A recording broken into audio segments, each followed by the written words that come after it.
In the penultimate video of this series on Of Mice and Men, we will consider a short section in part 4 of the novella where Curley's wife bursts out in what Steinbeck describes as indignation. "All right," she said contemptuously. "All right, cover him up if you wanna. What do I care? You bindle bums think you're so damn good. What do you think I am, a kid? I tell you, I could have went with shows, not just one neither. And a guy told me he could put me in pictures." She was breathless with indignation. "Saturday night, everybody out doing something, everybody. What am I doing? Standing here talking to a bunch of bindle stiffs. An ant and a dum-dum and a nowsy old sheep. And liking it, because there ain't nobody else." So what is a bindle stiff? A bindle stiff is a tramp, or as Crooks describes them, hundreds of men come by on the road and on the ranches with their bindles on their back. Except this can't be what Curley's wife refers to here, can it? Because Candy and Crooks are semi-permanent residents on the ranch. They do not fall into the same category as George and Lennie. I want to suggest that bindle stiffs is more of an encompassing symbolic term, a way of characterising the people Curley's wife stumbles upon in Crooks' room, a way of capturing the inherent lowliness at the heart of every human. Louis Owens says this of the novella's theme: "In this land populated by sons of Cain, men condemned to wander in solitude, the predominant theme is that of loneliness, or what Donald Pizer has called fear of apartness." In fact, Pizer says this: one of the themes of Mice and Men is that men fear loneliness, that they need someone to be with and to talk to who will offer understanding and companionship. It's worth pausing here so that we can understand the reference to the Bible and the story of Cain and Abel, one to which many critics have drawn parallels with Of Mice and Men. This is some background on Cain and Abel from Cliff's notes, and I'll leave a link in the video description to this article. In the story of Cain and his brother Abel, found in the 4th chapter of Genesis, Cain, an imperfect human and son of Adam and Eve, slew his brother out of jealousy. When God asked Cain where his brother was, Cain replied, "Am I my brother's keeper?" God knew Cain murdered his brother and sentenced Cain to walk the earth as a wanderer. When the loneliness was too much for Cain to bear, he begged God to kill him and put an end to it, but God forbade anyone to kill Cain because he must be punished for breaking God's law. And aren't all the characters in the book wanderers of sorts? They all crave connection and companionship, but they're condemned to lives of loneliness. Perhaps it's here in Crooks' room on a Saturday night when all the other men have left the ranch that we see the loneliness of 4 characters laid bare, so starkly exaggerated that we're forced to consider how other factors intersect with the predominant theme. The factors of race and gender and disability and age. And so we will consider briefly each of these bindle stiffs: Lennie, Candy, Crooks, and Curley's wife. Lennie is the dum-dum in Curley's wife's eyes.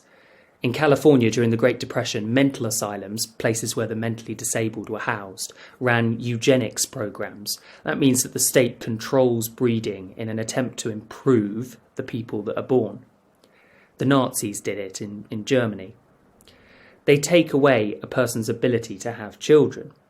Here, this picture on the right is a state hospital called Sonoma State Home, in which, according to Wendy Klein in her book in 2001, Sonoma apparently sterilised more mental defectives than any other institution in the world up to 1942. It's also said that Sonoma conducted life-threatening tests and trials on patients into the 1960s, including types of experimental therapy using radiation. And we know, of course, that this is the life Lennie can expect without George's support.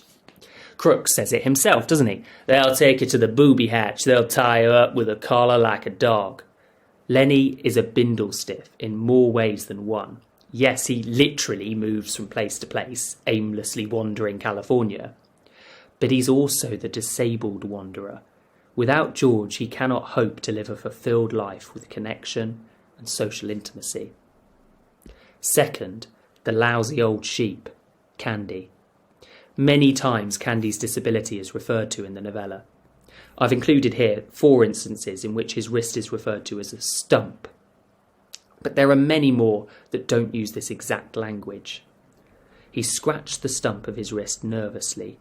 Candy leaned against the wall beside the broken collar while he scratched the wrist stump. Candy laid the stump of his wrist on his knee and rubbed it gently with his hand. His eyes blinded with tears, and he turned and went weakly out of the barn, and he rubbed his bristly whiskers with his wrist stump. Steinbeck draws attention to Candy's injury during his moments of highest hope. The first instance up there is when George is sure they can swing her, the ranch, and in the nadir of deepest despair. The final one is when he confronts the dead body of Curley's wife. It is as if the stump is a constant visual reminder of Candy's fate that the world has determined for him. He will endure a lonely existence. He is a bindle stiff.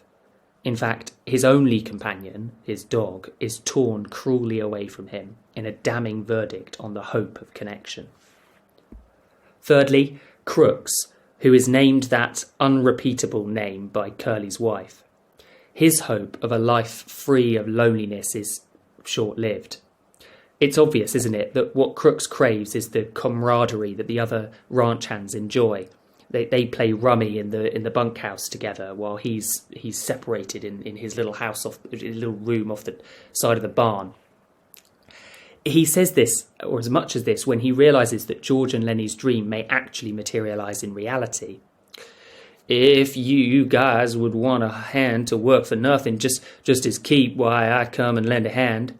He recognises this as an opportunity to be with others.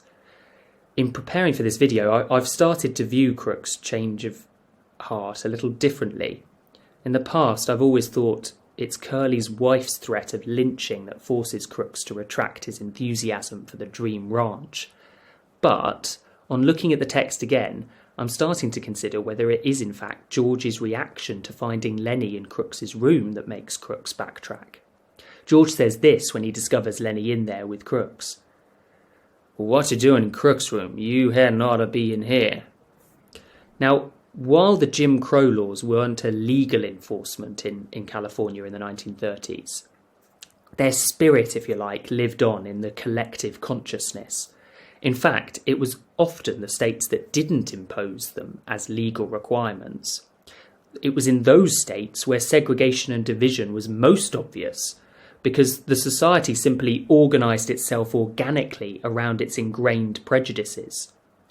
So is it George's enforcement of segregation here that causes Crooks to realise that he is destined to a lonely existence? Our third bindle stiff, Crooks, the black person in this microcosm of 1930s America, is racially abused and marginalised by the majority. Finally, Curley's wife is desperate to be included, but she is forced to the fringes of society. In this world, in the world of mice and men, a microcosm of 1930s California, women are wanted for their motherhood or for their sexuality. In the case of Curley's wife, she fits neither role, and so she's ostracised by the men because they view her as a threat. They can't compartmentalise her into what they perceive to be a kind of ideal femininity.